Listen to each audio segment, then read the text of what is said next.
porque llorar tampoco es un sinónimo de dolor. Con golpes o no. Vive, porque estás en un ratito. A mí me da mucha tristeza que siendo de Torreón no haya teatro aquí. Hola a todos, ¿cómo están? Bienvenidos de regreso a Makers. Espero que hayan pasado feliz Navidad. Estamos en la semana de Año Nuevo. Y el día de hoy está conmigo alguien a quien yo estimo muchísimo. Tengo años que no convivo con él como convivíamos antes. Actor, Rodrigo Virago, ¿cómo estás? ¿Cómo andas, Sergio? Muy bien, gracias a Dios, gracias por la invitación. Oye, sé que tuviste que hacer espacio breve porque a diferencia de otros años, ahora que, bueno, estamos en Torreón, normalmente vienes, la pasas con tus papás, aprovechas para hacer un espacio, ver a tus hermanos, tus sobrinos, pero ahora entiendo que te tienes que regresar de volada porque andas con el teatro a todo lo que das, ¿no? Normalmente me vengo 15 días. Ok. Y recargo pilas y para empezar el año siguiente. Me funciona mucho y es muy necesario para mí venir con la familia unos 15 días para volver todo el año porque casi no vengo a Torreón durante el año, ¿no? Y sí, los lunes estoy en una obra de teatro que se llama Jauría y tengo que regresarme el domingo porque el lunes pues hay que jalar. ¿De qué trata? Jauría es teatro documental y que eso es lo interesante, que es un teatro documental, que es un género pues donde nada es ficción. Ok. Y aborda una temática que es la violación. Cinco tipos en las Pamplonadas en el 2016 violan a una mujer de 18 años y causa tanto es el revuelo que se cambian las leyes o la tipificación del abuso en el Código Penal español y están en el bote estos cabrones. Pero lo interesante es que nada es ficción. Todo lo que se dice es a partir de lo que estas personas y esta mujer dijeron en el juicio y es una representación del juicio, ¿no? Y es para mí muy importante. Creo que como actor pues tengo una gran responsabilidad hacia con lo que hago y este tipo de obras me gusta por eso, porque crea conciencia. Y creo que es una obra muy importante para que los hombres la vean. Ok. Que también siento y me he metido en problemas en este sentido porque siento que ellos también son víctimas de una estructura dada, ¿no? Y de una educación dada donde no te enseñan a ver cuando las cosas están equivocadas. A ver, desglósame un poquito más por ahí. ¿A qué te refieres? En el sentido de que, ¿cómo sucede esto? Estos güeyes están en la fiesta de Pamplona. Una chava se acerca a una banca donde está uno de estos tipos, empiezan a platicar con ella, empiezan a hablar de sexo, ella empieza a tener, se besa con uno de estos tipos, van y caminan kilómetros para buscar un hotel, ella los acompaña, no hay acceso a un hotel por la hora, 3 de la mañana, alcoholizados, se meten a un espacio y la violan, ¿no? Pero en ningún momento ella dijo que no, en ningún momento... la empujaron, en ningún momento le pegaron, en ningún momento... O sea, ellos pensaron que todo el tiempo las relaciones estaban consentidas, ¿no? Ok. Y la verdad es que no, pues ella entra en un estado de shock porque no piensa que lo que pasa iba a suceder, ¿no? Y es bien, no peligroso, pero es... invita a una reflexión de... Hay veces que yo no sé si lo que estoy haciendo está bien o está mal porque no me lo enseñaron, Okay. ¿Me explico? En ese sentido, y creo que es una obra que para mí es más importante que la vean los hombres que las mujeres, ¿no?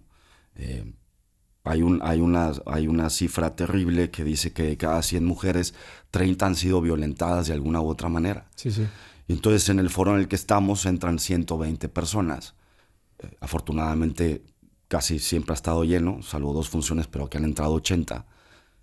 Y empiezas a ver al público y te das cuenta que pues aquí hay 30 mujeres que han sido violentadas.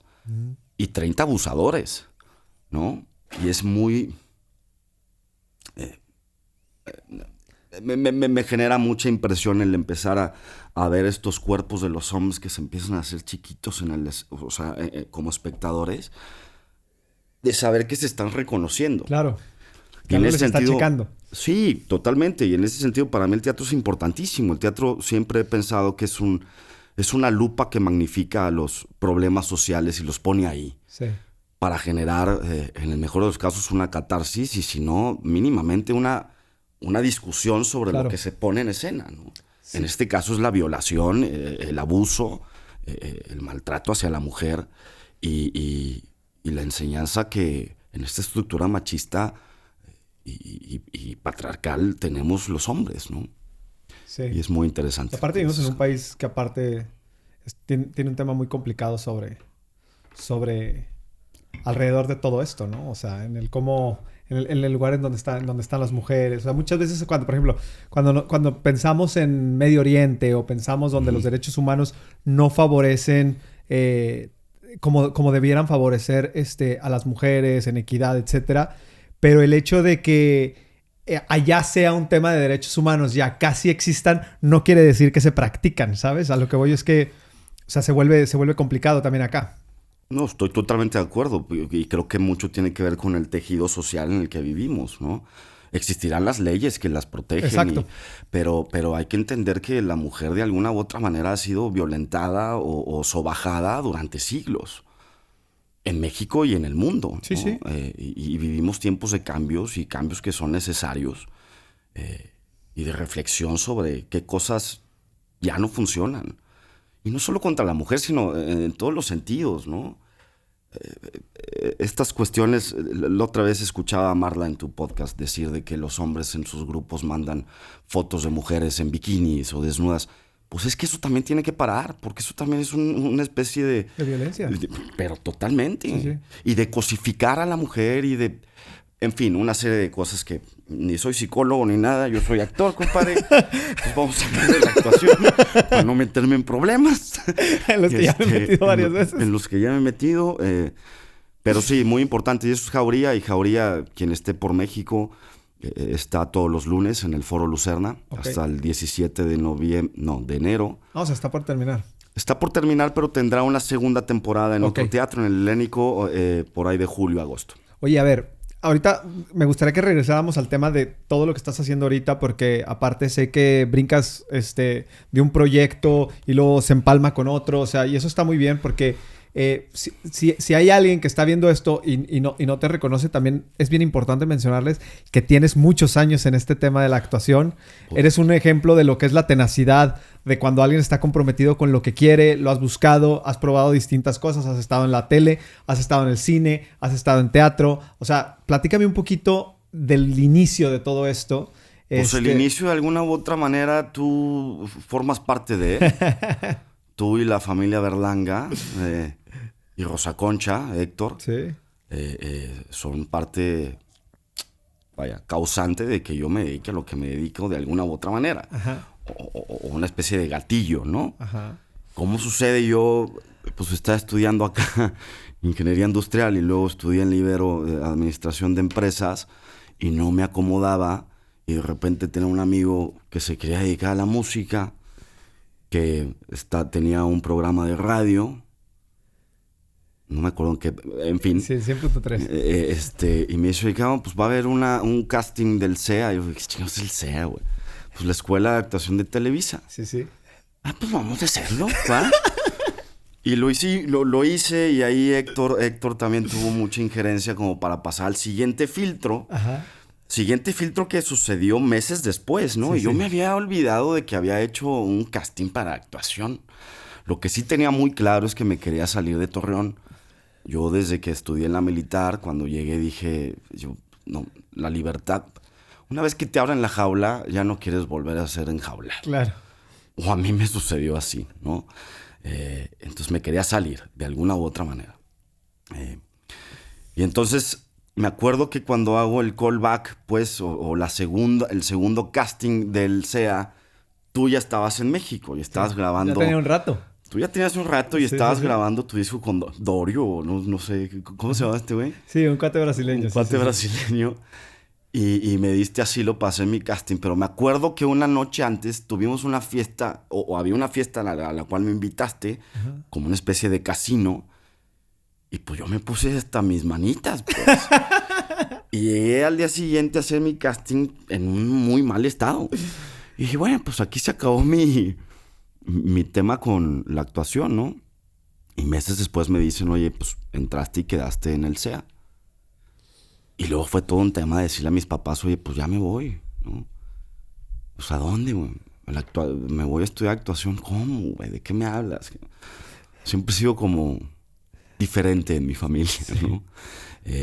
Y afortunadamente... hay que mencionar que eres triate. Soy triate, sí. Hay dos como yo. Y afortunadamente me apoyaron y bueno, pues la historia se cuenta sola en el sentido que llevo 16 años allá, ¿no? Sí. Sigo encontrando no lo que me gusta, sino teniendo más certezas de lo que no quiero y que no me gusta. Oye, fíjate, justo por ahí voy. El estudiar actuación a veces no solamente tiene... Bueno, no a veces, siempre. No solamente es un tema de aprender a hacer algo, sino que también tiene que ver mucho con aprenderte a conocer a ti mismo, ¿no? Empezar a vencer miedos, simplemente, pues hay que pararse enfrente de una cámara, hay que pararse en un escenario. Entonces, como ser humano, ¿qué te deja la actuación? Independientemente de... Si no hubieras seguido por ese camino, ¿qué te hubiera dejado la actuación? Porque cómo... O sea, me encantaría que me pudieras platicar cómo es la preparación, de qué consiste y cómo cada una de esas partes se convierte en una herramienta para, como ser humano, crecer. Mira, para mí yo creo que todo mundo tendría que tomar cursos de actuación. Digo, actuar, todo mundo actuamos, porque actuar en su significado es responder a un estímulo dado. Sí. Entonces, estamos constantemente actuando. Ahora, ser un histrión y actuar en ficción es responder a un estímulo ficticio con verdad, entendiendo que es una ficción. Pero ¿con qué trabaja el actor? Pues trabaja con sus emociones, con su cuerpo, con sus miedos, con sus inseguridades. Para poder representar algo, pues hay que conocerse primero para saber de dónde vienen las cosas, ¿no? Sí. No sé, por decir un ejemplo, Hamlet, ¿no? Hamlet es un cuate, vaya, es una obra de teatro de Shakespeare, que se ha representado mucho. Si nadie la ha leído o nadie tiene conocimiento, pues es El Rey León. El Rey León está basado en Hamlet. Es un tipo lleno de dudas, lleno de rencores, quiere castigar a su madre por haberse casado o metido con su tío Claudio después de que su padre muere de una manera muy... pues no, la palabra no es trágica, pero Claudio, el hermano, lo mata, en fin, todo un drama, ¿no? Sí. Pero si no sabes tú tus dudas, tus miedos, tus rencores hacia con tu madre o lo que sea, pues no puedes interpretar a Hamlet, ¿no? Entonces, respondiendo a tu pregunta, creo que la actuación lo que más me ha dejado a nivel humano, como lo mencionas, pues es que hay un constante introspección, hay un constante clavado hacia adentro de qué me duele, por qué soy como soy, por qué pienso esto, por qué tengo tanto enojo, por qué... Entonces, creo que la actuación se vuelve hasta como una especie de psicólogo. Es una terapia, ¿no? Pero absolutamente. Una terapia que no resuelve nada. O sea, la otra vez lo platicaba con mi cuñado. Y hay cosas que yo no quiero resolver en mi vida porque me funciona a la hora de interpretar personajes. Okay. Si yo estoy en zen, pues no puedo interpretar hice otra obra que se llama Furor, ¿no? Y Jerome es un tipo iracundo, con un rencor social y un rencor hacia la clase política y un rencor sobre lo que él piensa que debería de merecer. Digo, hay cosas que no comparto, eso es una víctima. Sí. Pero necesitas tener ese pinche fuego para poder interpretarlo. Si estás en Buda, pues no, ¿sí me explico? Sí. Pero entonces, ¿qué te da la actuación? Pues eso, un constante revisión sobre qué eres, qué te duele, qué no. Y una capacidad de observar se agudiza al observar. Uno actúa también a partir de observar, ¿no? Sí. Hay varias cosas, vaya. La creación artística o la creación de un personaje, pues tiene que ver con dos cosas, fondo y forma, ¿no? Y forma es cuerpo y también hay un lenguaje. El cuerpo tiene su lenguaje y también hablas, ¿no? Claro. O sea, te veo y, por ejemplo, tienes levantado más el lado izquierdo, lo cual me habla de una persona que está más en contacto, deja tú con su lado femenino, pero en contacto con su madre, en contacto con... Porque tienes una buena relación con tu madre, con tu hermana, y todo esto habla, ¿no? Sí, claro. En fin, Por ejemplo, actuar no es solo memorizar un texto y dilo. No. Y fíjate, ahorita que platicabas de cómo el cuerpo a veces juega un papel importante en los movimientos. En la última película de Chris Nolan de Batman, la de El Caballero... Bueno, es que es El Caballero de la Noche, la segunda, donde sale el Joker. Y luego viene esta donde actúa un cuate, Tom Hardy. Sí. Que es Ay, no me acuerdo cómo se llama el personaje Bane. del... Bane, ajá. Y literal, toda su... o sea,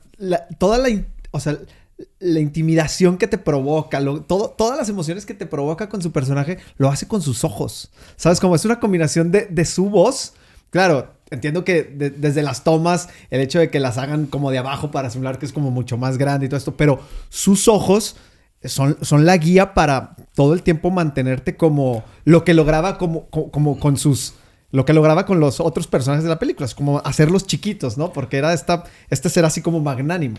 Y eran sus ojos, porque al final de cuentas tenía una máscara en todo lo demás. Totalmente, pero hay que entender que el cine, la narrativa visual, vaya, en cine uno actúa para la cámara. Sí. La cámara es el ojo del espectador.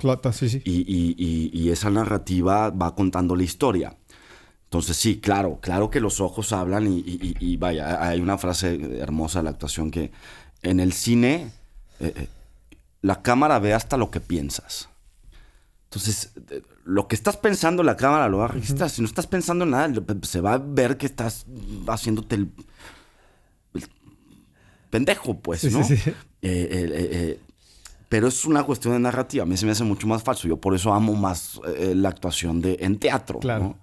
El espectador ve lo que quiere ver. Sí. Que a raíz de ahí es de donde sale el dicho... Tienes más tablas, ¿no? O sea, las Pues tablas en el teatro. Porque te subes a una tarima, pues, bueno, no una tarima, sino el si era escenario, antes. son tablas, ¿no? Sí. Y creo que la actuación se construye a partir de ahí. Digo, pues, la actuación se crea desde los griegos, ¿no? El primer actor se llamó Tespis y se crea el drama y la actuación en teatro, ¿no? Y sí. Oye, cuando terminas de estudiar... Sí, a la hora de que hay que transformar esta parte, porque normalmente cuando estudiamos es ese momento de descubrir, de irnos conectando con lo que estamos haciendo, pero de cierta forma un poco acorazados, un poco protegidos bajo este estandarte de la educación, ¿no? O sea, de una escuela, de un lugar donde estás.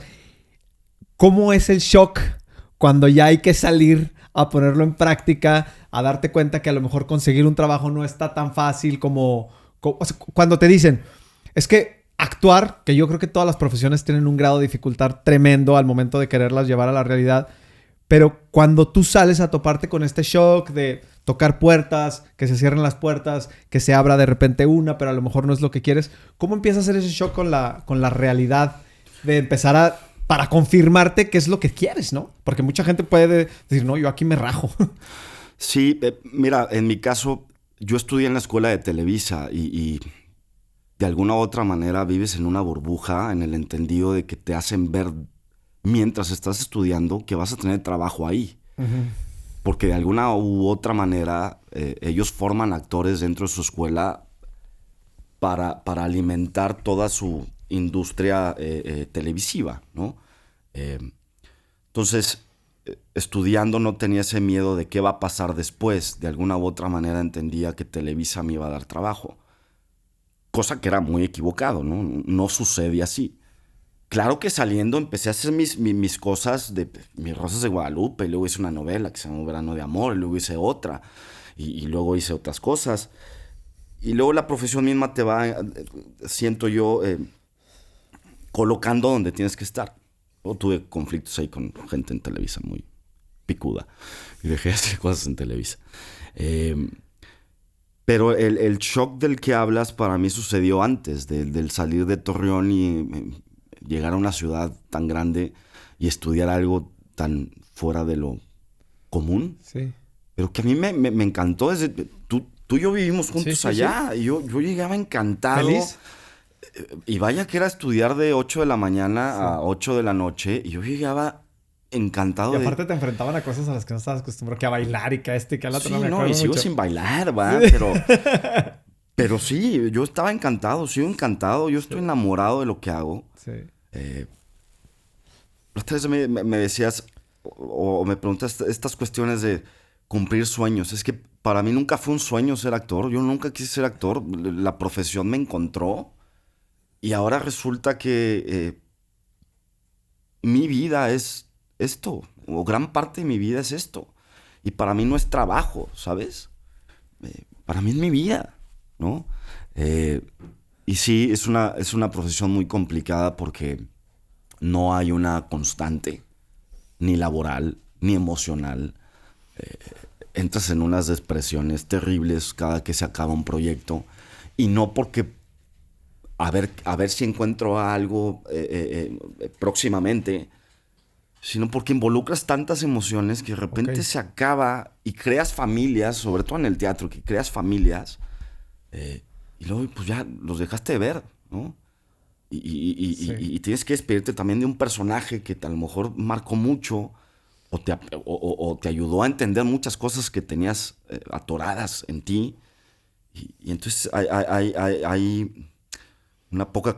O sea, es muy volátil emocional y económicamente y laboralmente. Y se gana bien, pero luego no tienes trabajo 6 meses. Uh-huh. Y no sé, para mí es una profesión que también te hace estar muy vivo, ¿no? Ok. Porque no sabes qué bien, no sabes qué hay mañana. Ok. Entonces vives mucho tu día y lo que viene y lo tomas, pues. ¿Cómo lidias con estas... cuando terminan estos proyectos y puedes caer en una depresión o puedes caer en esto, ¿cómo logras volverte a dar... No sé si lleves un tiempo para... O sea, estés consciente de que te vas a dar un tiempo para procesar todo lo que está pasando, cómo sales, cómo reconectas, cómo te mantienes sereno. Pues ya son muchos años, Checo. Yo empecé a trabajar en el 2009 y más o menos vas entendiendo cuáles son tus procesos y tus procesos personales, ¿no? Y cómo los lidias o lidias con eso. Yo cuando termino cada proyecto que tengo la oportunidad y fortuna de trabajar, trato de irme de la ciudad, irme a Acapulco, o irme a Tepos o lo que sea, a despedirme de alguna otra manera y regresar nuevamente a mi casa y decir, ok, a lo que venga, ¿no? Y siempre tratando de estar pensando en qué sigue. En teatro, afortunadamente, gracias a personas que quiero mucho y que me han apoyado mucho, empresarios laguneros, que tienen nombre y apellido, mi tío Beto Villarreal y mi tío Fernando Treviño, que me han apoyado mucho en el tema del teatro. Pues estoy constantemente pensando en qué quiero poner el año siguiente. Okay. Entonces estoy leyendo obras y veo obras, ¿no? Para saber qué quiero poner el año siguiente, ¿no? Oye, porque aparte, digo, independientemente de que la actuación te hace entrar en este tema de... El ejercicio de la actuación te hace entrar en este tema de entrar en contacto contigo mismo y tratar de conocerte mejor y empezar a entender estos procesos de introspección de por qué te pasan las cosas, así. Aparte, antes de la actuación tú siempre has sido un tipo muy sensible. Muy sensible.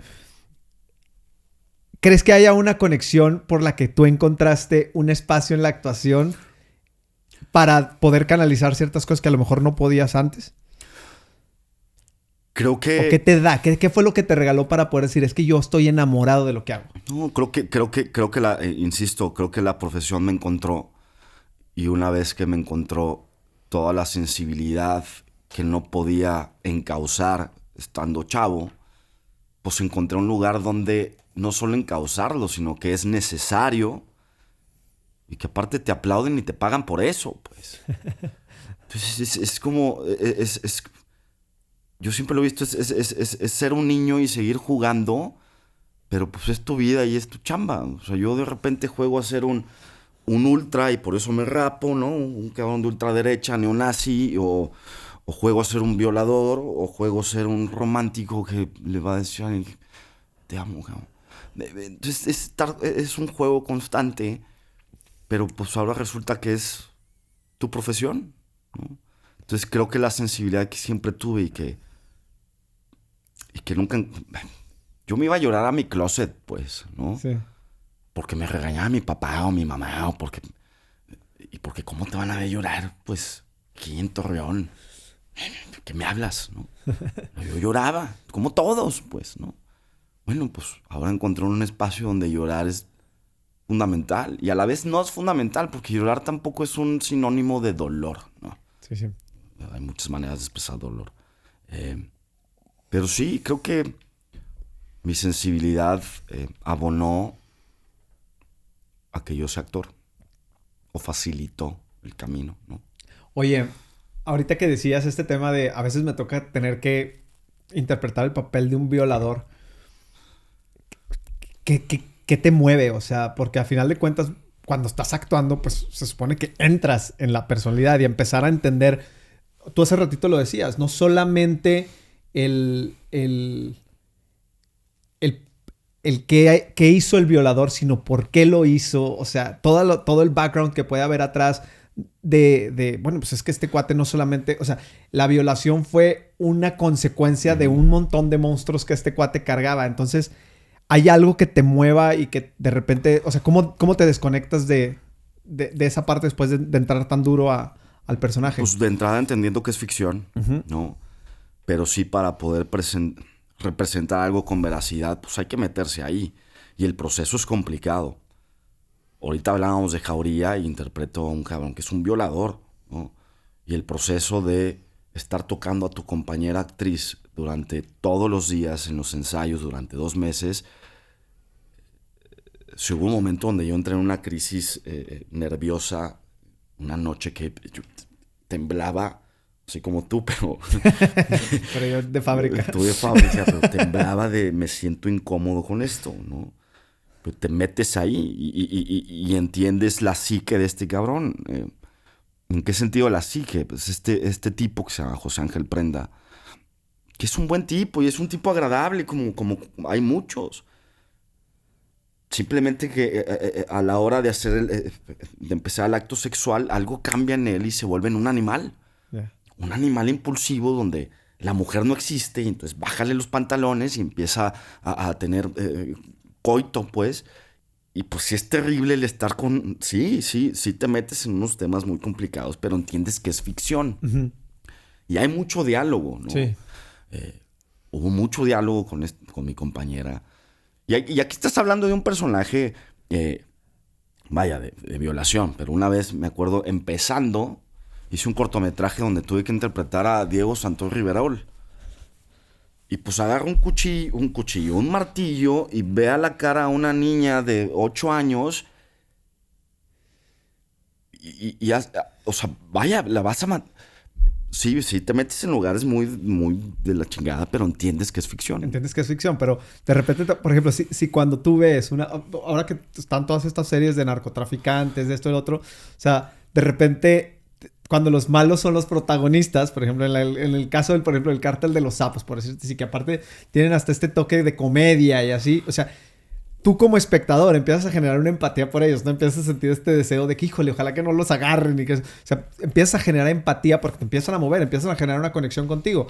No me quiero imaginar cómo es para el que lo interpreta, si de repente puedes entender que este cuate es un violador que, o sea, cometió de los peores errores que hay en el mundo, porque aparte las secuelas que puede dejar en alguien son terribles, pero... ¿qué pasa al momento de empezar a conocerlo, de empezar a entenderlo? O sea, pues también puedes empezar a generar empatía y decir, oye, pues a lo mejor este cuate no era, ¿sabes? O sea, eso era más o menos por donde iba, sí. Bueno, de entrada yo no comparto con ese tipo de contenidos. Sí.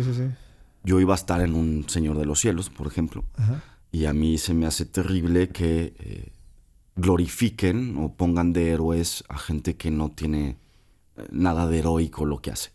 Ese es mi punto de vista. Claro. Y no debería de suceder. Porque la televisión, como el cine, como el teatro, también es educativa. Y es terriblemente necesaria, ¿no? Sobre todo el teatro. Pero... y no deberían de existir contenidos en el que glorifiquen algo que no es... No. Ahora, en cuestión de la empatía que puedas tener con un personaje, sea un violador, un asesino, un narcotraficante o no, pues hay que entender que todos los personajes, ficción o no ficción, pues son seres humanos. Y como seres humanos, pues hay cosas buenas y rescatables en todos, ¿no? En todos. Salvo, bueno, a mí la gente pedófila es gente que, en fin, hay ciertos lugares de la humanidad que nunca voy a defender y nunca voy a decir, bueno, algo bueno tendrá, ¿no? Pero pues ahí está la empatía porque pues es un ser humano, ¿va? Y también a lo mejor es agradable, pues nomás que en las noches sale a violar y matar, ¿va? Sí, claro. Pues sí, es un ser humano como todos, ¿no? Entonces por eso se genera la empatía. Sí, sí, sí. Oye, tú, bueno, pues ya hemos hablado de que has tenido una carrera como muy versátil, has tocado como todos los escenarios distintos, llamándose cine, teatro, televisión. ¿Por qué? ¿Dónde es donde mejor te acomodas? ¿Por qué? ¿Y cuáles serían como las diferencias entre un escaparate y otro? Las diferencias son muchas. A mí lo que más me gusta hacer es teatro por todo el proceso. Y por el proceso... ¿Cómo es? Es mucho más detallado y mucho más largo. Tienes 2 meses para estudiar un personaje, para poder dialogar con tu director, directora, de, oye, yo creo que va por aquí o por allá. Y en verdad hay una creación colectiva sobre lo que se va a poner en el escenario. Televisión requieres de otras habilidades que para mí se resumen saber resolver. Ok. Porque de repente en televisión tienes que aventarte 30 escenas en un día, ¿no? Y 30 escenas de, oye, pues aquí vas a llorar porque se murió tu novio. ¿Este es mi novio? O mi novia, o lo que sea. Pero yo apenas estoy leyendo en el capítulo 18 y todavía ni lo conozco. Bueno, pues ahora ya lo conoces y tienes que llorar. Entonces no hay un arco dramático del cual tú sepas. Entonces tienes que saber resolver. Ok. ¿No? Eso es televisión. Cine es un proceso un poco similar al teatro, pero cine, el lenguaje, todo es la cámara. Y entonces hay que aprender ángulos y luces y saber en qué cuadro estoy y si bajo la mirada o no. Me explico, hay mucho más tecnicismo en función a la cámara. Y teatro para mí pues es vida, pues, ¿sabes? Más allá del proceso es vida. Hay mucho más, pues sí, como rigor escénico que en las otras dos. Y el contacto con la gente me imagino que lo hace parte especial, ¿no? Pues es que no existiría teatro si no existe texto, actor y un espectador que lo vea. Uh-huh. No existe. O sea, ese tridente tiene que estar para que suceda el teatro. Y en la televisión pues tienes corte, igual que en el cine. La última película que hice, que se llamó El baile de los 41, pues para hacer una escena que en pantalla dura 10 segundos, pues te tomas todo el día y haces 15 tomas, ¿no? Y luego pues ya, por eso dicen que el cine se hace en la sala de edición. Y editan como quieran y listo, ¿no? Oye, platícame un poquito del baile de los 41. ¿Cómo fue? Porque me parece una historia súper interesante. Muy interesante, sí. Bueno, aparte es un gran director. David Pablos es un director que ha ganado Cannes, ¿no? Con una película que se llamó Las Elegidas, de trata de blancas, en Tijuana. Y es un gran director. Y me encantó porque me invitó a su proceso de casting a partir de ver una obra de teatro que hice que se llamó La Señorita Julia. Y voy y hago mi casting y luego mi callback y esto y el otro. Y total me quedé en un personaje histórico que se llama Félix Díaz.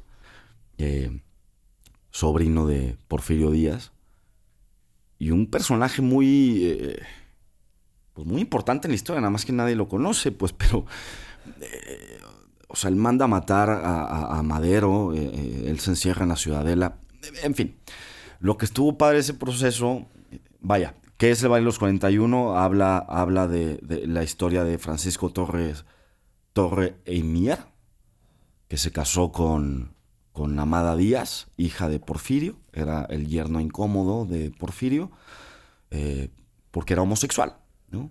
Y cada año se juntaba con sus amistades homosexuales a hacer un baile donde la mitad se vestía de mujeres y la mitad de hombres y tenían sus bailes. Y pues los agarran, ¿no? O sea, eran puros hombres. Puros hombres. Ok. Y los agarran, pero pues estaba el yerno del presidente, ¿no? Y aparte diputado. Y entonces pues no agarraron a 42. Llega la noticia con el máximo, ¿no? Con Don Porfi. Y dice, pues no son 42, son 41. Y de ahí se relaciona el número 41 con los homosexuales y la terminología despectiva de jotos. Sí. También tiene que ver con ese momento histórico porque van y los encierran en la zona J de Lecumberri. Entonces ahí están los jotos. Y también ese término nace a partir de ese evento que sucedió en 1901. Y fue una película que a mí me gustó mucho. Que el arte de esta película es impresionante. La música es impresionante. El vestuario. Ganó varios premios. Ganamos creo que 6 Arieles, si no mal recuerdo. Y está en Netflix para que la vean. Y a mí me hicieron engordar 18 kilos para ese personaje. Entonces era una ballena. Porque tenía que ser un general que era el que iba... Pues sí, andaba buscando a estos tipos para matarlos. En edición ya no se ve cómo los mato. No sé por qué cortaron esa secuencia. Le he preguntado a mi director y no me sabe contestar. Porque se te hizo que era una escena como muy... Pues fundamental en el sentido simbólico de cómo es el Estado reprimiendo a las minorías o a lo que no entiende. Y más en 1901, ¿sabes? Sí. Si hoy en día todavía me parece a mí... me parece la chingada. Que no, el amor es el amor. Y viene de muchos colores y viene de muchos cuerpos y viene... Y que cada quien ame lo que amen, pues. Porque alguien tendría que criticar si un hombre quiere estar con otro hombre, o una mujer con otra mujer, o un hombre con una mujer. O sea, el amor, ¿sabes? Pero en fin. Sí. Sí, a mí esas cosas me ponen... Porque aparte tengo muchos amigos homosexuales y los quiero muchísimo, cabrón. Y me parece... no puede ser posible que en el 2022 siga existiendo personas que no puedan... ver a dos hombres juntos o no, a mí me vuela. Y sobre todo si te vas al principio de que representa de que por qué te tienes que meter en lo que no te importa. Aparte. O sea... Sí, aparte. La vida es tan corta como... O sea, ¿por qué estás opinando sobre la vida de los demás si ni siquiera has resuelto la tuya, compadre? Como para estar pensando en qué te parece y no te parece de las demás personas, ¿no? Se vuelve... Sí, para mí también se vuelve como muy imbécil el tema de tanta represión, de tanta... señalamiento, de tanto... Porque aparte genera tantas cosas negativas que no nos hacen bien hoy en día en torno a todo lo que estamos viviendo. O sea, no está... O sea, el mundo no está para todavía estarnoslo complicando más, ¿me explico? Totalmente de acuerdo. Y aparte, o sea, sumaría lo que dices. Es bien corta la vida, Checo. Sí. Como para pasártela viendo... a los que están enfrente. Revísate a ti, trata de ser feliz tú y ya está. Pues. Que aparte se vuelve la parte más difícil, ¿no? Cuando hay que echarse el clavado a uno mismo. Pues es que ese es el tema, que yo creo que nadie lo hace o poca gente lo hace. Sí. Porque lo que uno encuentra adentro luego a veces sí está... Pues sí está cabrón, ¿no? Todos estamos dañados de alguna u otra manera porque... Pues porque somos humanos y la educación que se nos dio... Y porque eso es vivir, ¿eh? Pues es como cuando compras, no sé, un coche nuevo. Pues el coche sale impecable, pero en cuanto lo metes a la calle, pues empieza a tener golpes en las llantas, empieza a desgastarse. Y eso es lo mismo con los humanos. O sea, nos vamos astillando, nos vamos golpeando en el camino porque al final de cuentas la vida se trata de eso. Y se supone que es lo que te tiene que recordar que estás vivo. Justo, un día, una persona muy, muy cercana a mí, un día que me asusté, ¿no? Cuando te asustas y sientes este shock de adrenalina. Uh-huh. Y que fue o sea, ella estaba al lado de mí, no, ella no se asustó. Yo me asusté horrible así y volteé y me dijo, eso es estar vivo. Eso es un recuerdo de que estás vivo. Y dices, sí, es cierto. O sea, y creo que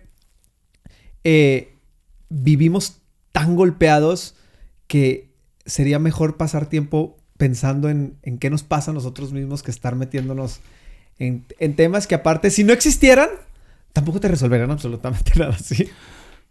No, pero totalmente de acuerdo. Pero esto de vivimos muy golpeados, es que también hay que entender, dándole un paso atrás a tu analogía del coche, quien nos armó, pues tampoco tiene una puta idea de cómo armar. ¿Sí me explico? Sí, sí, sí, sí. O sea, nuestros padres tampoco tienen una idea de... Van aprendiendo sobre el camino cómo educar. Sí. Y cómo ser ellos también humanos. Y cómo buscar ellos su individualidad. Claro. Y cómo... O sea... Claro. Hay una frase... pero no me acuerdo de quién. Pero... Vaya, lo escuché de Facundo Cabral que dice... Solo se trata de vivir. Uh-huh. Y sí, pues solo se trata de vivir. Suena muy sencillo. Pero solo se trata de vivir. Con golpes o no. Vive, porque estás en un ratito. Sí, claro. La otra vez leía que el promedio de vida está en los 82, 85 años, ¿no? Y esa edad, o sea, 85 años son 7 segundos en la existencia del universo. O sea, estás 7 segundos y te vas. La otra vez reflexionaba, digo yo, porque luego me clavo en cosas que dices, ¿por qué me clavo en eso? Pero hacía una reflexión de somos casi 8 billones de habitantes en el planeta, ¿no? 7.7 billones de cabrones. En 100 años nadie va a estar. Nadie va a estar. Quedará esto si es que nos acabamos el planeta antes. Pero nadie va a estar. 7.7 de billones de cabrones con sus conflictos, con sus anhelos, con sus pretensiones, con sus máscaras. Nadie va a estar. Vive, chingate una cheve. Mientras no dañes a nadie. Exacto. Solo se trata de vivir. Bueno, para mí me funciona. Estoy completamente de acuerdo contigo. Que tristemente después se vuelve como mucho más complicado, ¿no? ¿Por qué crees que se pueda volver tan... ¿Por qué crees...? O sea, al final de cuentas, ¿por qué crees? O sea, tú que pasas tiempo pensando en esto, ¿por qué crees que si la reflexión es tan simple? Porque al final de cuentas es muy simple. O sea, el entender, pues oye, vive, ¿sabes cómo? O sea, y entender esto, cuando lo escuchas, dices, claro, es cierto. O sea, pero desde tu punto de vista, ¿por qué se vuelve tan complejo? Porque uno se lo complica. ¿Por qué? Pues por mil y dos cuestiones que vaya, no soy psicólogo, pero hay muchos... Las circunstancias también marcan mucho el estar, ¿no? Y hay muchas situaciones ajenas a ti o que no puedes controlar que también afectan tu estar. Ahora, yo como actor, que hay algo fundamental en el teatro, sobre todo, que se llama el aquí y el ahora, el estar presente en el escenario me ayuda mucho también en mi vida. El aquí y el ahora. Porque no sabes qué va a venir mañana o si va a venir un mañana. Sí. No, entonces, pues lo que tengo es aquí ahorita. Y ahorita estoy platicando con un querido amigo que antes teníamos una relación increíble por cuestiones X. Y estoy disfrutando esto. Sí, claro. ¿Sí me explico? Y es lo único que tengo. Y al rato voy a ir con los demás amigos donde tú también irás. Si es que llego, porque no sabes qué pueda pasar. Entonces, es ahorita. Y resumiendo, la mejor frase que habla de eso para mí está en Kung Fu Panda. Y lo dice la tortuga, pues, sí. ¿No? Maestro Uwe. El ayer ya pasó. El mañana no se sabe. Lo que tenemos es el ahora y es un regalo. That's why it's called a gift, ¿no? Present. A present, pues. Ajá. Totalmente, sí. Sí, de acuerdo. Pero ya nos desviamos de la actuación. No, pero fíjate que... No, es que es importante porque creo que... O sea, desde mi punto de vista, sí alcanzas a ver cómo las personas que están más conectadas con el arte, ¿no? Y en específico con la actuación, creo que son muy reflexivos, ¿sabes? O sea, cuando tú escuchas entrevistas de actores, de gente que realmente... Hay un programa que se llama Actors on Actors de Variety, que es un medio de comunicación así alrededor de Hollywood, está basado en LA, y que ahora hacen como estos encuentros de entrevistas entre... Ya, en una mesa redonda y se juntan los actores a platicar. Ese es uno, ese es de Hollywood Reporter, este es otro. Pero hay un cuate que se llama... LaBeouf, creo que se apellida, un cuate LaBeouf. Sí, no me acuerdo cómo se apellida. Actor, que salía en Transformers. Sí.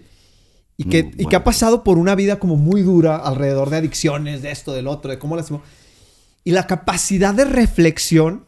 O sea, yo no solamente creo que tenga que ver con la recuperación de haber estado en una clínica de rehabilitación o haber estado, sino que se ve que es un cuate que durante toda su vida, aparte de haber tenido tantos problemas y haber hecho, obviamente, el trabajo durísimo de tratar de salir de ellos, pero sí alcanza a ver que es un cuate que tiene mucho tiempo estando en contacto con él mismo, que se conoce. Y creo que esa parte la da la actuación.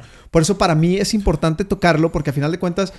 Venimos a hablar contigo, que nos platiques de tu carrera de actuación y todo, pero también se trata de encontrar todas estas partes por las que tú decías, qué importante a veces es tener un curso de actuación para aprenderte a conocer a ti mismo, lo que te da la expresión corporal, el poder ser tú mismo, el poder liberar, el poder...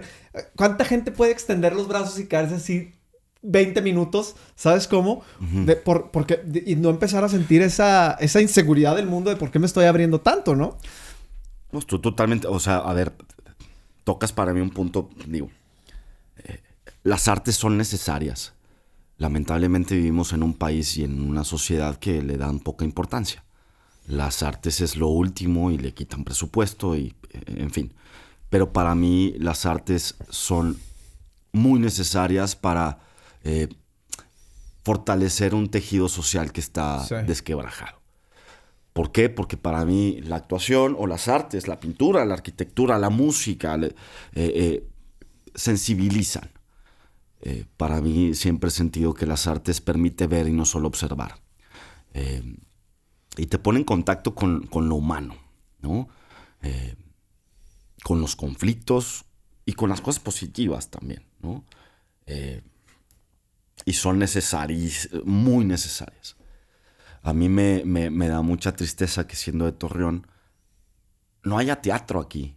Y tenemos teatros hermosos. ¿Tú sabías que el Isauro Martínez es catalogado el segundo teatro más bonito de todo el país? No tenía ni idea. El primero es el Teatro Juárez, que está en Guanajuato. Y el segundo es el Isauro Martínez. ¿Y qué se pone en el Isauro Martínez? Salvo la camerata, que padre, ¿no? Pero ¿cuándo ves una obra de teatro? No, jamás. No hay... Acaba de suceder la Muestra Nacional de Teatro, donde vinieron durante 15 días o 18 días, si no mal recuerdo, alrededor de 30 obras de teatro de lo mejor del país que se vio en este año. ¿Tú crees que existió difusión? No. ¿Quién se enteró? Y los boletos eran gratis. Eran gratis. Y nadie le da importancia a eso.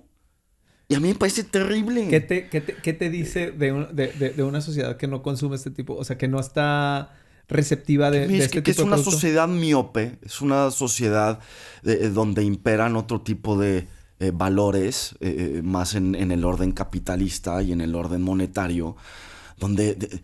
Sí, claro que es necesario, pero si no atiendes primero un crecimiento personal y un fortalecimiento, llámalo espiritual, llámale emocional, llámale humano, lo otro de nada sirve. Y por eso, tú que has tenido tantas pláticas con políticos aquí, el problema es que es gente, desde mi punto de vista, y me meten problemas o no, poco sensibles. Sí, claro.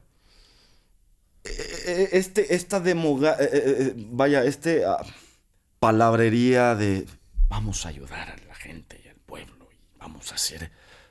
Suena bien bonito, pero ni siquiera lo sientes. Claro. Sí, está hueco. Cae en un vacío terrible, sí. Pero en fin, no nos vamos a meter en política porque luego nos clausuran tu canal. De hambre que lo clausuran. Si no han clausurado a las Raki, que nos clausuran a nosotros. Porque él sí lo ven. Ya él sí lo ven. Sí, claro. No, pero ¿sabes qué? Yo creo que este tipo de encuentros y sobre todo este tipo de plataformas, lo vean 2 personas o 5 personas, el chiste es que se pueda decir lo que uno quiera decir. Porque muchas veces la pauta y el temor a, ay, no, ¿sabes qué? No toques este tema, no toques aquel porque no nos va a ver.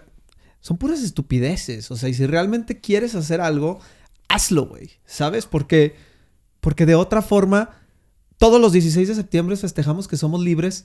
Y yo a veces me pongo a pensar y digo, ¿qué tan libres somos, güey? Si no podemos sentarnos en un micrófono para subir un video a YouTube sin el temor de poder decir algo, ¿sabes? Pero psicológicamente también la libertad es un constructo que no existe. Porque la libertad siempre está acotada.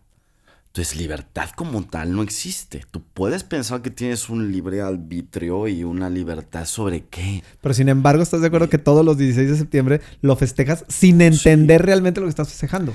A ver, compa, ayer vi Bardo por primera vez. ¿Qué te pareció? Pues me pareció muy interesante. De cierta manera también se me hace una... No la he visto. ¿Está cansada o...? He escuchado que de repente está como medio... Está cansada porque es una película de muchos simbolismos y de muchas analogías, pero tiene toda la razón. O vaya, mi lectura sobre lo que vi. Estamos construidos... O sea, no tenemos... Lo que trata de decir, a mi juicio, Iñárritu con esta película, es que no existe la identidad como mexicanos per se. Estamos construidos bajo la conquista española, ¿no? Somos criollos, o la mayoría somos criollos bajo una conquista española. Sí. Y como después el mundo y este capitalismo impuesto o dado por los gringos también nos acota mucho. Entonces, mexicanos no somos, dejó de existir. Está acotado bajo... Sí, claro. Esa es mi lectura. Pero eso es precisamente lo que hablas, ¿no? De las primeras escenas representa a los niños héroes. Pero pues eso es una falacia, eso es mentira. Nos conquistaron y entraron los gringos al castillo de Chapultepec y mataron a todos. Esto que se tiró Juan Escutia con la bandera, eso es un invento. Un invento para hacer bonito una masacre. Sí, claro. De niños. Sí. No, hay que poner héroes. Sí, Hay que... 16 de septiembre...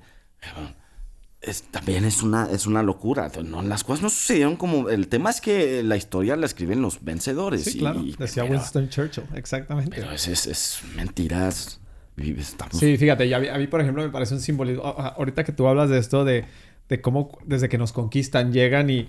O sea, la Catedral de la Ciudad de México es el ejemplo más grande. Fíjate dónde está. Está sobre el Templo Mayor. O sea, tú caminas... 20 metros a la derecha, viéndola de frente a la derecha de la catedral, sí. Y están las ruinas del Templo Mayor. O sea, entonces, sí creo que muchas veces también se nos olvida el cuestionarnos, ¿no? Y el realmente ponernos a pensar qué tan independientes y qué tan... Y yo creo que eso es lo padre de este tipo de espacios. No hablo en específico de este podcast, sino hablo de este cambio que se está dando en cómo nos comunicamos. Digo, tú fuiste parte de una empresa como Televisa, que prácticamente era la monarquía de este país, ¿no? O sea, para que la gente se enterara, la gente donde consumía su información, la gente donde aprendía, la gente donde se informaba, era a través de una agenda de estos cuates, ¿no? O sea, muchas veces dicen por ahí, o sea, es que ¿quién puede tener la información correcta? Pues, darle una connotación de que es correcto y que, o sea, al final de cuentas siempre pasa por un control. Entonces... Sí. Este tipo de espacios para mí me parece increíble. Y justo a lo que te quiero preguntar, yendo al tema de Televisa, de todos estos cambios, ¿qué fenómeno ves que está cambiando con las plataformas de streaming, con YouTube? O sea, pareciera como que a veces cuando volteas a ver a Televisa o así, ya no es como lo mismo que antes, ¿no? ¿Pero en qué sentido no es lo mismo en el sentido de que antes la hegemonía de lo que... el dominio sí. de lo que hacían, y ahora pareciera como que si la vida los hubiera alcanzado y se empezaran a quedar como atrás. Pues sí se quedaron atrás. Ahora, ¿qué es lo que veo de cambio? Que ahora hay mucho más contenido y el público puede decidir qué ver, ¿no? Y eso está muy bien. Es más libre para los actores, para los comunicadores, para hay todo. Más trabajo. Sí. En eso sí te lo digo. O sea, vaya... Acaba de hacer un callback para una serie de HBO. Y luego, hoy en la mañana recibí de mi representante que necesito hacer un casting en la semana que entra para esta nueva plataforma, o nueva entre comillas, ViX. Entonces, hay más opciones. Y antes era Televisa o se acabó, no existía más. Sí, ¿no? Sí. O TV Azteca. O TV Azteca. Sí, pero sí, o TV Azteca. Sí, bueno, o sea... Sí. Y ahora hay mucho más contenido. Y me parece genial en el sentido de que el público puede decidir qué ver y qué no ver. Esta agenda de la que hablas, pues sí, ellos controlaban. Y también hay que entender, y el público no se da cuenta, es pan y circo. Totalmente. ¿Sabes? O sea, es pan y circo. Y es dar de... Usando tu analogía, de comer este tipo de programas para desviar la atención de las cosas que sí deberían de importar. No debería importar si Mariela del Barrio se va a casar con el millonario o no. Hay otro tipo de cosas mucho más importantes que atender. Como lo que hemos estado hablando. Primero, como conócete. Sí. En vez de estar pegado... Ay, no mames. Sí. ¿Qué va a pasar con Rebelde esta semana? Hasta los programas de chismes, ¿no? Es pan y circo. Y hay que entenderlo como tal. Que también está muy bien. Yo me dedico a eso de alguna u otra manera. El teatro en sí creo que no es pan y circo. Y aparte creo que libera también a la gente, ¿no? O sea, totalmente. Y es necesario el entretenimiento. Sí. Insisto, creo que el teatro es diferente. Que también hay teatro de entretenimiento y sobre todo en las comedias musicales y en en los musicales, pues, ¿no? Pero el teatro da más reflexión que una novela, Sí. donde siempre lo mismo. Sí, claro. Y que me da mucha risa, ¿no? Pero, o sea, el contenido simplemente es lo mismo, pero en otra envoltura. Sí, sí. Pero la superación, el aspirar, ser y la chingada, me parece... Oye, ahorita hace ratito que tú hablabas con el tema de... Decías, la televisión lo que tiene al momento de ejecutar la técnica es que tienes que aprender a resolver. Ujú. Pero creo que en tu carrera también has entendido cómo resolver porque no solamente tocar puertas para conseguir trabajo ha sido parte de tu historia, sino que también te has vuelto un productor, el tratar de armar películas, obras de teatro. Platícame un poquito cómo se empieza a dar eso. Pues me empecé a adaptar. Yo no creo que resolví. Simplemente, te digo, me peleo con gente importante en Televisa y dejo de tener chamba ahí. Había hecho mi primer película que se llama Borrar de la Memoria sobre la matanza de Tlatelolco. Y se empezó a abrir un camino en el cine, pero la chamba era muy esporádica y yo tenía, o sea, no tenía ni cómo hacerle para medio vivir. Y entonces me entero de que existe una ley fiscal en la cual las empresas pueden dar sus impuestos para hacer películas y hacer teatro. Ok. De hecho, el 95% de las películas que se hacen en este país y del teatro que se hace en este país es gracias a esa ley. Estímulo. Y es la ley 189. Y en cada película al final dice el ISR 189. Yeah. Mexicanas, ¿no? Entonces, conozco esta ley y a partir de esta ley digo, bueno, me acerco a amigos de mi papá, empresarios importantes y serios de La Laguna. Y pues soy muy agradecido de eso en el sentido de que también comparten una visión similar a la mía en el sentido de que las artes es un camino, pues, ¿no? O es necesario. Y entonces me empiezan a apoyar por medio de esta ley y empiezo a hacer mis obras de teatro y primero distribuía películas, pero yo no actuaba en ellas. Entonces dije, bueno, vamos a hacer teatro por medio de esta ley. Y llevo, ¿qué? Unas 9, 10 obras de teatro hechas por medio de este estímulo fiscal. Que tampoco es así de sencillo, no es de que me dan el dinero y ya está, no. Me imagino que te tienen que aprobar y varias cosas. Sí, es como una especie de pues es un concurso, Sí, pues, sí. ¿no? Se meten 400 obras de teatro a concursar y quedan aprobadas 180. Okay. Ahora con este sexenio, si lo tengo que decir, cada vez aprueban menos. Porque ese dinero iba para Hacienda, ¿no? Antes, sexenio pasado, se aprobaban 180, 150 obras de teatro al año. Y este año, el 22, se aprobaron solo 31. Pero en fin, sigan votando por su cuarta transformación. Es lo que le digo a mis compañeros de mi gremio que votaron por este señor. Que no tengo nada en contra, pero creo que ha golpeado mucho. Nos ha perjudicado. Pero muchísimo. Y lo digo así, abiertamente. A la cultura le ha quitado muchos apoyos. Y si por sí es por ejemplo, una obra de teatro. Una obra de teatro cuesta hacer... Pedro Melenas, que vino acá, y el que vino a verla, es una obra de teatro que costó 1.800.000 pesos, ¿no? O sea, ¿en total o traerla aquí a Torreón? No, en total. Traerla no costó nada porque, insisto, ganamos un premio como mejor obra de teatro infantil. O sea, armar la obra cuesta 1.800.000 pesos. Escenografía, vestuario, Sí. elenco, creativos, luces, difusión, 1.800.000. Ok. Estuvimos en un teatro muy importante que se llama el Julio Castillo, que le caben 700 personas. Y tuvimos mucha gente. Entró 11,000 personas toda la temporada de la obra de teatro. Mi visión como productor es no hacer dinero a partir del teatro.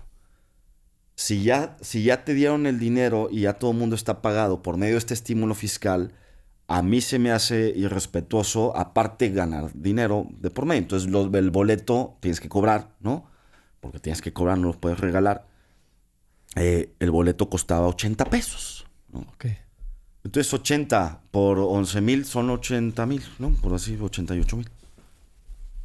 pues hay una pérdida de 1,700,000 tantos pesos.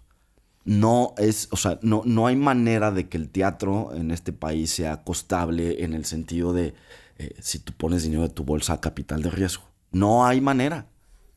En Jauría, la obra que estoy haciendo ahorita, el boleto está, para mí, están mal los productores, pero yo no soy el productor, en 700 pesos. ¿Y tú quién va a venir a pagar? Estás siendo selectivo y clasista. Sí, está cerrando la puerta a muchos. El teatro, para mí en mi visión, y mi visión es atraer nuevo público al teatro. Las artes y el teatro es un derecho universal. Acerca nueva gente al teatro. Si tú pones un boleto en 700 pesos, pues solo va a ir el que puede pagarlo, pues. Y no es sencillo.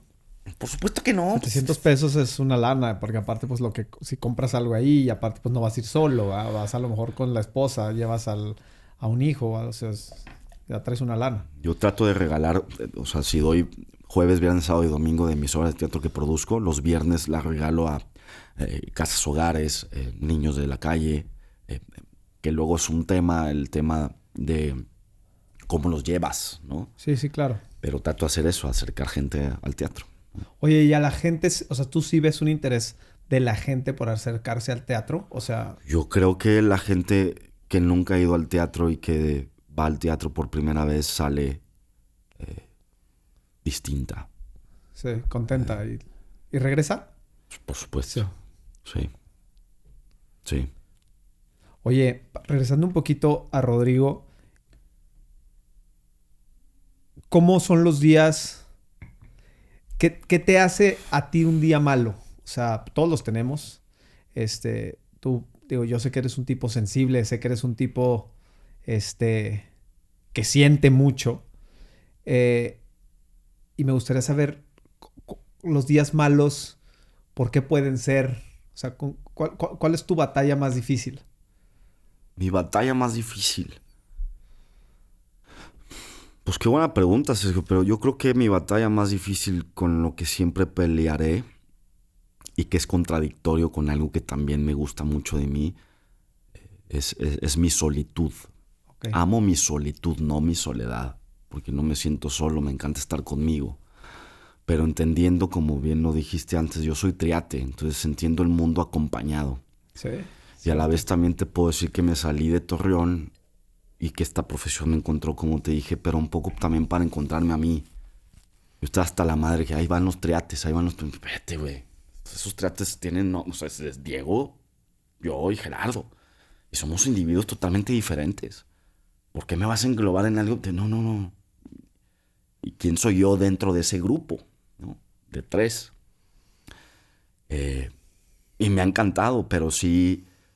Un día difícil para mí, contestando a tu pregunta o con lo que batallo, es de repente estar solo y extrañar a tu gente, ¿no? Extrañar a mis hermanos, el ver a mis sobrinos que ya están grandes y decir, puta madre, ya tienen 11 y 8 y solo los he visto 12 veces en mi vida, pues. Ajá. Por decisión propia también, porque sí, también puedo agarrar un avión y venir, o sea, no es... No es ponerme en una postura de víctima, pues, pero eso me complica a veces mucho. El ver a mis papás y ver que cada vez se hacen más viejos y que les queda, pues, menos tiempo, ¿no? Mi papá cumplió 70 años, mi mamá tiene 65, 66, y la realidad de las cosas es que, entendiendo el orden, ¿no? Pues les quedan 10 años. 15, no sé, pero les quedan muy pocos y los veo muy poco. Sí. Y ese tipo de cosas, cuando la reflexiono, pues sí me pueden, ¿sabes? Porque la vida se va y nada, intento disfrutarlos mientras están y cuando están. Yo soy más de la idea de momentos de calidad que de cantidades. El estar por estar no me funciona, nunca me ha funcionado. Prefiero que cuando estoy, ¿sabes? Pero sí, eso me duele en muchas... Claro, porque aparte son momentos que ya no regresan, ¿no? O sea, de repente... No, y que o sea, esta frase, ¿no? De ¿cuántos años tienes? Pues tengo 36 años menos, ¿no? Sí, No tengo 36, tengo 36 menos. sí, claro. Y cada vez te acercas a un final. A mí una vez me impresionó que bueno, es muy amigo mío, es más grande que yo, pero me llamaba mucho la atención que justo estábamos hablando de este tema, de cómo a veces pudiéramos confundirnos o sentir como que la vida es mucho más larga de lo que en realidad es, ¿no? Entonces me decía, a ver, güey, ¿cuántos años te gusta que podamos vivir? Creo que iba a cumplir 50 años, ¿no? Ujú. Entonces, me dice, ¿cuántos años te gusta que podamos vivir? 80, si bien te va, o sea, bien cuidado, bien, o sea, enteros, 80 años, no sé qué es cuánto. Me dice, son estos, güey. ¿Sí? Ojalá que la cámara me pueda ver. O sea, dice, son estos. Ya me eché estos, güey.